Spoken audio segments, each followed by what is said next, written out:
Hello, ഇന്ന് നമ്മൾ chicken കറി ഉണ്ടാക്കാൻ വേണ്ടിയിട്ട് ഉള്ള പ്ലാനിലാണ് കേട്ടോ. അതുകൊണ്ട് നമ്മൾ അതിനുള്ള ഉള്ളിയും വെളുത്തുള്ളിയും ഇഞ്ചിയൊക്കെ മാറ്റി വെച്ചിട്ടുണ്ട്. ഇനി നമുക്കിത് എല്ലാ സാധനങ്ങളും ഒന്ന് കട്ട് ചെയ്യാം. അതിൻ്റെ ഇടയിൽ ഞാൻ വേറൊരു കാര്യം പറഞ്ഞുതരാം. അതായത് നമ്മുടെ കയ്യിൽ ഒട്ടും ഇൻകം ഇല്ലാത്ത ഒരു പെൺകുട്ടിയുടെ അല്ലെങ്കിൽ ഒരു സ്ത്രീയുടെ ലൈഫിലെ അവസ്ഥ നിങ്ങൾക്ക് എന്താണെന്നറിയോ? ഇത് കേൾക്കുന്ന ആൾക്കാരൊന്ന് കമൻറ്റ് ചെയ്യൂ. ശരിക്കും പറഞ്ഞു കഴിഞ്ഞാൽ ഭയങ്കര ബുദ്ധിമുട്ടാണ്. കാണുന്നവർക്ക് ഭയങ്കര പീസ്ഫുള്ളായിട്ടുള്ള അടിപൊളിയായിട്ടുള്ള ലൈഫായിരിക്കും. പക്ഷേ ഭയങ്കര ബുദ്ധിമുട്ടാണ് ആ ഒരു സിറ്റുവേഷൻ എന്ന് പറയുന്നത്. എന്തിനും ഒരാളിനെ ഡിപ്പെൻഡ് ചെയ്യുക എന്ന് പറയുന്നത് ഭയങ്കര ബുദ്ധിമുട്ടാണ്. ഇതിൽ നിന്നും ഇൻഡിപെൻഡൻ്റ് ആവാൻ എനിക്ക് വളരെ താല്പര്യമുണ്ട്. എന്നെപ്പോലെ താല്പര്യമുള്ള ആൾക്കാരാണ് നിങ്ങളെന്നുണ്ടെങ്കിൽ ഒന്ന് എൻ്റെ കൂടെ ചേരും കേട്ടോ. അപ്പോൾ നമ്മൾ ചിക്കനൊക്കെ ഒന്ന് കഴുകണം. അതിൻ്റെ ഇടയിൽ ഞാൻ ഉള്ളിയൊക്കെ ഒന്ന് കട്ട് ചെയ്ത് വെച്ചിട്ടുണ്ട്. ഇടയിൽ കൂടെ നമ്മുടെ വാവ എണീറ്റു. അപ്പോൾ അവളെയും കൂടെ കുറച്ച് നേരം എടുത്തിട്ട് ചിക്കനൊക്കെ ഒന്ന് കഴുകി വൃത്തിയാക്കി വേഗം കറി വയ്ക്കണം. അപ്പോൾ പിന്നെ നമ്മളിങ്ങനെയുള്ള ചിക്കനും മീനും സാധനങ്ങളൊന്നും അകത്ത് വെച്ച് കഴുകാറില്ല. അതെല്ലാം പുറത്തുനിന്നാണ്. ഇവിടെ അമ്മയ്ക്ക് പൊതുവെ ഒട്ടും ഇഷ്ടമല്ല ഈ സാധനങ്ങളൊക്കെ അകത്തുനിന്ന് കഴുകൽ. പിന്നെ നൈറ്റൊക്കെ ആണെങ്കിൽ നമ്മളങ്ങനെ പുറത്ത് പോകാറില്ല. രാത്രിയൊക്കെ ഒന്ന് വാങ്ങിച്ചിട്ട് വരുന്നുണ്ടെങ്കിൽ ഇപ്പോൾ പകലായതുകൊണ്ട് പ്രശ്നമില്ല. അപ്പോൾ നമ്മൾ പുറത്ത് കൊണ്ടുപോയിട്ട് ഒരു 3-4 പ്രാവശ്യം ചിക്കൻ നല്ല വൃത്തിക്ക് കഴുകിയെടുക്കണം. അപ്പോൾ കഴുകട്ടെ, അങ്ങനെ ഞാൻ പറഞ്ഞു. അപ്പോൾ ഞാൻ ഈ പറയാൻ കാരണം എന്താണെന്ന് വെച്ച് കഴിഞ്ഞാൽ എനിക്ക് ഭയങ്കരമായിട്ട് സ്ട്രഗിൾ ചെയ്യുന്നുണ്ട്. അതായത് എനിക്കെല്ലാം വാങ്ങിച്ചു തരും, പറഞ്ഞ കാര്യങ്ങളൊക്കെ ചെയ്തു തരുന്നൊക്കെ ഉണ്ടെങ്കിലും നമ്മളൊരു ചെറിയ കാര്യത്തിന് പോലും വേറൊരാളെ ഡിപ്പെൻഡ് ചെയ്യുക എന്ന് പറയുന്നത് മെൻ്റലി ഭയങ്കര ബുദ്ധിമുട്ടുണ്ടാകും. ഈവൻ നമുക്ക് അവർക്കൊരു ഗിഫ്റ്റ് വാങ്ങിച്ചു കൊടുക്കണമെങ്കിൽ പോലും നമ്മൾ കുറേ ആലോചിക്കും, പൈസ നോക്കും. കാരണം നമ്മുടെ കയ്യിലുള്ള ബഡ്ജറ്റ് വെച്ച് നമുക്ക് അവർ തന്ന കുറച്ച് പൈസ കയ്യിലുണ്ടാവുമല്ലോ, അത് വെച്ചിട്ട് മാത്രമേ വാങ്ങിച്ചു കൊടുക്കാൻ പറ്റുള്ളൂ. അപ്പോൾ പിന്നെ ചിലപ്പോൾ സാധനം കൂടിപ്പോയാൽ, വില കൂടിപ്പോയാൽ ഇതെന്തിനാ ഇത്രയും പൈസ കൊടുത്ത് എനിക്ക് വാങ്ങിച്ചാൽ എൻ്റെ പൈസയെ കൊണ്ടത് തിരിച്ചു ചോദിച്ചു കഴിഞ്ഞാൽ ആകെ ബുദ്ധിമുട്ടായിരുന്നു. ഞാനങ്ങനെ കുറേ ആലോചിച്ചിട്ടാട്ടോ എല്ലാം ചെയ്യാറ്. അതുകൊണ്ട് ഞാനങ്ങനെ പറഞ്ഞതാണ്. ഓക്കെ, ഇതിപ്പോൾ ഇത് ചിക്കനൊക്കെ കഴുകി റെഡിയാക്കിയിട്ടുണ്ട്.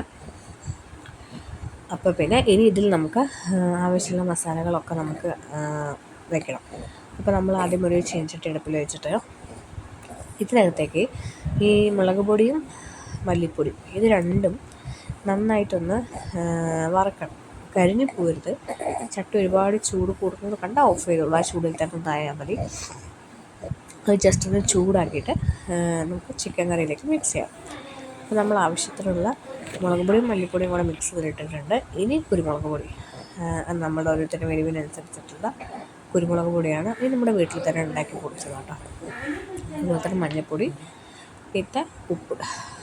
ഇതിനകത്തോട്ട് ഗരം മസാലയും കൂടെ ഇപ്പം ആഡ് ചെയ്യണം. ആക്ച്വലി എനിക്ക് വീഡിയോ എടുക്കണതിൻ്റെയും എല്ലാത്തിൻ്റെയും കൂടെ ഞാൻ ഒറ്റയ്ക്കേ ഉള്ളൂ. അപ്പോൾ ഈ 2 പണിയും കൂടെ ചെയ്യുന്നതുകൊണ്ട് ആ സംഭവം ഞാൻ ഇടാൻ മറന്നുപോയതാണ്. നമുക്ക് ഈ ഉള്ളിയൊക്കെ വഴറ്റുമ്പോൾ അതിനകത്തോട്ട് ഇട്ടാൽ മതി. ഇപ്പം ഞാൻ ഇട്ടിട്ടില്ല. അപ്പം അങ്ങനെ ഉപ്പും ഇതെല്ലാം കൂടെ ഇട്ട് ചിക്കനിലേക്ക് മിക്സ്, മുളക് പൊടി, മല്ലിപ്പൊടി, കുരുമുളക് പൊടി, മഞ്ഞൾപ്പൊടി, ഉപ്പ്, ഇത്രയും സാധനങ്ങൾ വെച്ചിട്ട് നമ്മൾ ഇതെല്ലാം ഒന്ന് മിക്സ് ചെയ്ത് വെച്ചിട്ടുണ്ട്. ഏതാ നല്ല രീതിക്കൊന്ന് കുഴച്ച് മിക്സ് ചെയ്ത് വയ്ക്കുക. ഒരു 10-15 മിനിറ്റ് റസ്റ്റ് ചെയ്യാൻ കൂടെ വെച്ച് കഴിഞ്ഞാൽ എന്താ അതൊക്കെ ഒന്ന് അതിലോട്ട് പിടിച്ചോളും. ഒരു നാരങ്ങയും കൂടെ ഉണ്ടെങ്കിൽ പിഴിഞ്ഞ കുറച്ച് നന്നായിരിക്കും. പിന്നെ ഞാൻ എവിടെയൊക്കെയോ വെച്ചിട്ടുണ്ട് വീഡിയോ എടുക്കുന്നത്. ജനലിൻ്റെ മുകളിലും എന്താ പറയുക, കുറേ കാർഡ്ബോർഡ് പീസ് വെച്ചിട്ട് അതിൻ്റെ മുകളിലൊക്കെ വെച്ചിട്ടാണ് വീഡിയോ. ഭയങ്കര ബുദ്ധിമുട്ടാണ് എടുക്കാൻ. അങ്ങനെ ഇതെന്താണെന്ന് വെച്ചാൽ ചക്കയാണ്. നമ്മൾ നോർമലി ചിക്കൻ കറി വെക്കുന്ന പോലെ ചിക്കൻ കറിയൊക്കെ ഉണ്ടാക്കിയിട്ട് ബാക്കി, അതായത് കുറച്ച് ചിക്കൻ കറി മാറ്റി വെച്ചിട്ട് ബാക്കിയുള്ള കഷ്ണങ്ങളുണ്ടാവുമല്ലോ കുറച്ച്, അതിലേക്ക് ചക്കയും കൂടി ഇട്ടിട്ട് വയ്ക്കണം. ചക്കയും നമ്മൾ കുമ്പളങ്ങയും ചിക്കനൊക്കെ വെക്കില്ലേ, എന്ന പോലെ ചക്കയും ചിക്കനും കൂടെ വെക്കാറുണ്ട് ഇവിടെ. അപ്പം അങ്ങനെ നമ്മൾ ചക്കയൊക്കെ ഇതൊക്കെ അമ്മ മുറിച്ച് തന്നാണ്. ഇത് നമ്മൾ കുക്കറിലിട്ടിട്ട് 1-2 വിസിൽ വയ്ക്കുക. ചക്കൻ്റെ വേവ് അനുസരിച്ച് ഞാൻ 2 വിസിൽ വെച്ചു. അങ്ങനെ എന്താ പറയുക, ഇത് വെന്തിട്ടുണ്ട്, ചക്ക വന്നിട്ടുണ്ട്. അപ്പോൾ ഇത് നമുക്ക് കറി വയ്ക്കാം. നോർമൽ നമ്മൾ എങ്ങനെയാണ് ചിക്കൻ കറി വയ്ക്കുന്നത് സെയിം അതുപോലെ വയ്ക്കാം. ഇത് ഇരുപ്പിൻ്റെ ഒരു ഇതാണ്ടോ, ചിക്കൻ കറി വെക്കാനൊക്കെ തന്നെ യൂസ് ചെയ്യുക. വേറെ കറികളൊക്കെ വെച്ച് എന്താ പ്രശ്നം എന്ന് വെച്ച് കഴിഞ്ഞാൽ കുറേ കഴിയുമ്പോൾ കറിയൊക്കെ കറുപ്പ് കളറാവും. ചിക്കൻ കറി പിന്നെ കറുപ്പ് കളറായാലും വലിയ പ്രശ്നമില്ലാത്തതുകൊണ്ട് ഞാൻ ഇതിൽ ഉണ്ടാക്കുന്നത്. എല്ലാവരും ഇതിൽ വെക്കാനും ഇഷ്ടം, പക്ഷെ കളറ് വരും. അപ്പോൾ നമ്മളങ്ങനെ ഉള്ളിയും തക്കാളിയും ഇഞ്ചിയും വെളുത്തുള്ളി എല്ലാം റെഡിയാക്കിയിട്ടുണ്ട്. ഉള്ളി ഒന്ന് നന്നായിട്ട് വഴറ്റണം. കുറച്ചൊന്ന് റെഡിയായി വരുമ്പോഴത്തേക്കും അതിലേക്ക് നമ്മൾ ഇഞ്ചിയും വെളുത്തുള്ളിയൊക്കെ ഒന്ന് ആഡ് ചെയ്യുക, തക്കാളി ആഡ് ചെയ്യുക, എല്ലാം കൂടി ചെയ്തിട്ട് നന്നായി ഇളക്കുക. ആവശ്യത്തിന് കുറച്ച് ഉപ്പിട്ട് വെച്ചിട്ടുണ്ട് കേട്ടോ. കാരണം ഉപ്പിട്ട് കഴിഞ്ഞാൽ ഉള്ളി കുറച്ച് പെട്ടെന്ന് വഴണ്ട് കിട്ടുന്നത് ഞാൻ യൂട്യൂബ് ചാനലൊക്കെ നോക്കുമ്പോൾ അതിൽ കണ്ടിട്ടുണ്ട്. അതുകൊണ്ട് ഞാൻ ഉള്ളി വഴറ്റുമ്പോൾ അതിലേക്ക് കുറച്ച് ഉപ്പിടാറുണ്ട്. അപ്പം അങ്ങനെ ഇഞ്ചിയും വെളുത്തുള്ളിയൊക്കെ ചതച്ച് വെച്ചത് അതും കൂടെ അതിലേക്ക് ചേർത്തിട്ട് വീണ്ടും നന്നായി ഇളക്കി കുറച്ച് നേരം ഒന്ന് ഇളക്കി സെറ്റാകുമ്പോൾ അതിലേക്ക് തക്കാളി ഇട്ടു. ഈ തക്കാളി കുറച്ച് സ്പെഷ്യലാണ്. ഇത് നമ്മളുടെ വീട്ടിൽ തന്നെ ഉണ്ടായ തക്കാളിയാണ്. അതായത് കാണാൻ വലിയ ഭംഗിയൊന്നുമില്ല, പക്ഷെ ഭയങ്കര ഓർഗാനിക്കാണ്. നമ്മൾ അധികം ഒന്നും ഇട്ടിട്ടില്ല. ഞാൻ പറഞ്ഞില്ലേ ഗരം മസാല ഇടാൻ മറന്നു. ഈ ഗരം മസാല ഞാൻ ഇപ്പം ഇടുന്നുണ്ട് ഈ ഉള്ളിലേക്ക്. ഇത് നോർമലി ആ ചിക്കനിലേക്ക് ഇടുന്നതാണ്, ഞാൻ അപ്പോൾ ഇടാൻ വിട്ടുപോയതുകൊണ്ടാണ്.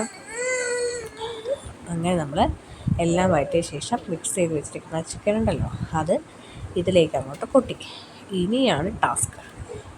ചട്ടിക്കൊപ്പം നിൽക്കുന്നുണ്ട് ചിക്കൻ. ഇതൊന്നു പോലും പുറത്ത് പോകാണ്ട് വേണം നമുക്ക് ഇളക്കാൻ. ഭയങ്കര ബുദ്ധിമുട്ടാണ്. ഞാനിങ്ങനെ കഷ്ടപ്പെട്ട് ഭയങ്കര ശ്രദ്ധിച്ച് കോൺസെൻട്രേറ്റ് ചെയ്തിട്ടാണ് നമ്മൾ ഇളക്കിക്കൊണ്ടിരിക്കുന്നത്. അപ്പോൾ ഏകദേശം ചിക്കനിൽ കുറച്ച് വെള്ളം വരുന്ന ആ ഒരു ലെവൽ വരെ നമ്മൾ നിന്നിട്ട് ഇളക്കണം. ഇതിലിട്ട് വെള്ളം ഒഴിക്കാൻ പാടില്ല.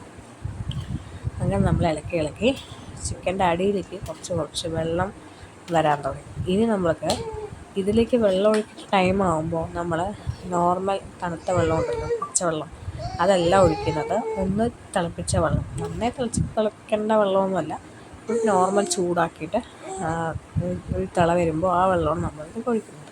അപ്പം അങ്ങനെ ഒരു പാത്രത്തിൽ വെള്ളമൊക്കെ ചൂടാക്കാൻ വെച്ചു.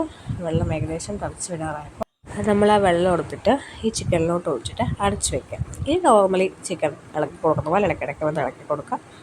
അങ്ങനെ ചിക്കനൊക്കെ നമ്മൾ റെഡിയാക്കി മാറ്റി വെച്ചിട്ടുണ്ട്. ഇത് ചക്കയാണ്. ചിക്കനും ചക്കയൊക്കെ ഇവിടെ റെഡി ആയ സ്ഥിതിക്ക് കുറച്ച് ചോറൊക്കെ എടുത്തിട്ട് നമുക്ക് കഴിച്ചിട്ട് വരാം.